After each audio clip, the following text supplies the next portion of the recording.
Hello guys, Vic here with PhoneArena, and today we have the Nokia 6.2 and we're testing its video recording capabilities using the main camera. So follow me around, let's see how it does, what you get in terms of quality.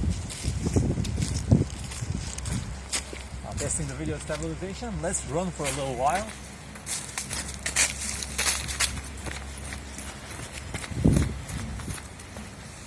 Okay, this is what you get in terms of video stabilization. Now let's move the phone a little bit up and down, see how it adjusts to different lighting, brighter, darker areas. And now what I'll do is I will step out of the frame and see if the phone can focus on my hand and on the background. Should be able to do this really quickly, and that's a really nice feature called continuous autofocusing. Something really cool if you're using your phone to shoot a lot of video. And let me step here and let's try to zoom all the way in to see what kind of digital zoom we get on this phone. So this is the quality you can expect when you're zoomed all the way in.